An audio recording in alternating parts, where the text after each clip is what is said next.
كتاب الله لا شيء سوى يهذبنا العمل به كتاب الله لا شيء سوى يهذبنا هذا القرآن يوحدنا لطريق الخير يوجهنا الله تعالى أنزله ورسول الله معلمنا رسول الله معلمنا. Good evening, brothers and sisters. Welcome here tonight, and we apologize for the late delay, I would say. And I guess Brother Gary Miller does not need much introduction because he's been here a couple of times before. So we'll cut it short to just let the lecture go on, and I give you Brother Gary. Thank you. Bismillah ar-Rahman ar-Rahim. Assalamu alaikum. What I had in mind was to just take one other approach to the kind of material that I tried to discuss in many places and under many different circumstances.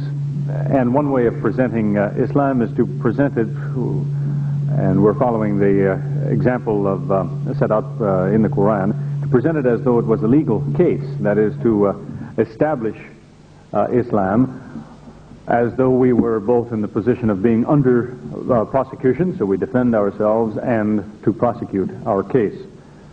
As we're told, in particular, the one ayah is talking about a discussion with people of the book, but the principle is sound, that we are supposed to present Islam according to the best means, and it is it's different from second to second. I don't know what if you can hear me, I'll turn it off because it's very distracting, I'm sure. Okay, can you manage like that? Can you hear me all right? All right. One reason why court systems are set up as they are set up is because people have in mind that we're going to arrive at the truth because we have eliminated all of the things that would lead us in the wrong direction. We have a legal proceeding because we present evidence and we discuss it and judge it according to its value, and everybody has to keep quiet until each side has presented his case. So if we can imitate that proceeding and talk about Islam in that way, this could be possibly the best way of giving the explanation. You see, if you can keep it down, thank you. I appreciate it. It's not necessary to get the maximum volume out of it. Just sufficient volume will be enough. Now, there are some things in, if we can take it from a position, first of all, as being on the defensive. That is, when people question the Muslim, what is your defense? Imagine yourself on the witness stand and somebody is prosecuting his case. You have to defend yourself. There are a number of things that will be directed toward you that you have to be equipped to respond to. One of these is what I call the cheap arguments. That is, there are things that are said about Muslims which are cheap in that sensible people deserve better. When people say things about Islam which they've been saying for hundreds of years, they've been answered also for hundreds of years, and still they say them, these are cheap arguments. That is, a worthy man knows better, he wouldn't use them. But some people still use them. So that's one category of things that you have to meet by way of defense, to point out to people that argument is cheap because you've had your answer for hundreds of years and still you use it. There's many examples of this. Maybe I mention one or the other here, but and come back to it later. But there are many, many cases of this. In fact, I have often had it happen where people ask a question about Islam, and they want to know, do you have the answer? They ask me, to which I've told them, you'll find the answer to that question in the same place you found the question. They found it in some old book. They found it possibly in tafsir. That is a tactic some people use. They research Islam till they find some point they think most Muslims don't know, and then they challenge them with that, hoping they don't know the answer. You see, it doesn't seem to matter to them that there is an answer. They're in possession of that. Somebody only told me a few days ago when I was in the UK about a missionary who had gone to India, and he asked a question, and no one in the community could answer. He was challenging the Muslims. No one could answer until a man came from a neighboring community. He gave the answer to that question. The missionary left. He went to East Africa. He started asking the same question again.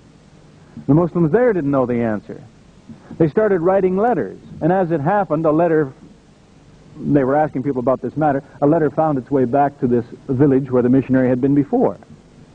A group of people got together and they sent the man who answered him to East Africa.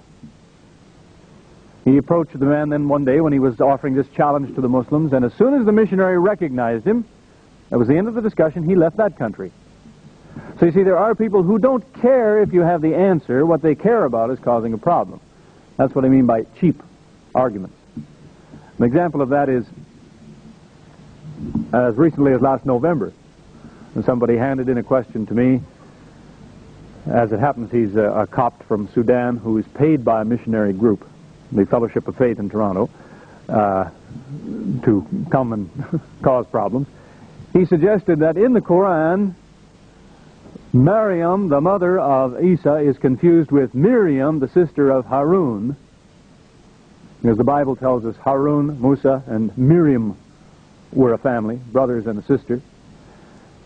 And in the Quran it talks about Maryam as being a sister of Aaron, Harun.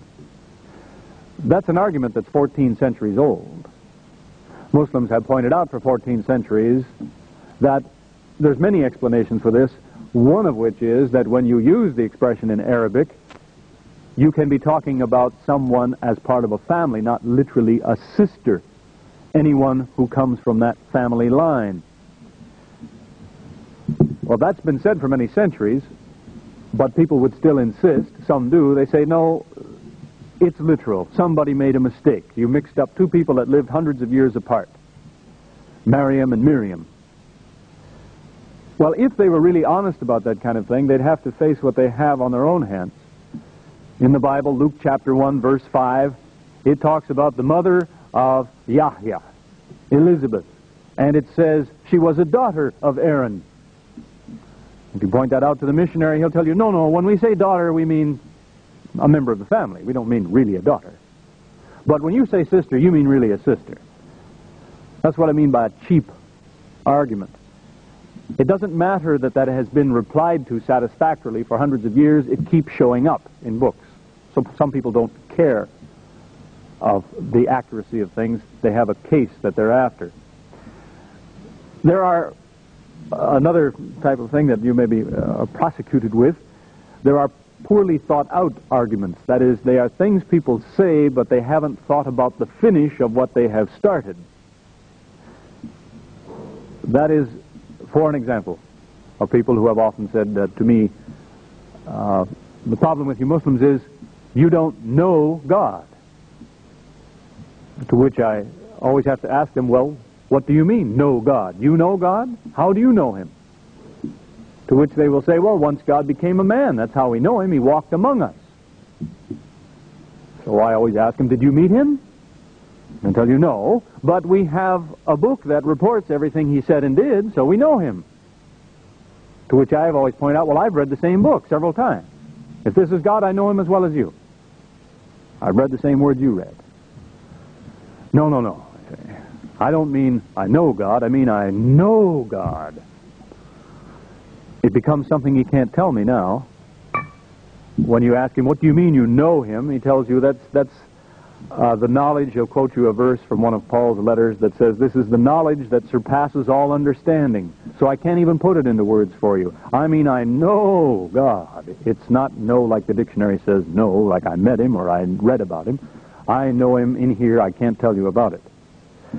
So, again, we're following the Quranic principle, which occurs in so many places, that reduces to this, or an aspect of it reduces to this, that people can say what they like, but they should be made to say what they mean when they say it. Don't just say it, what do you mean? Or finish what you said,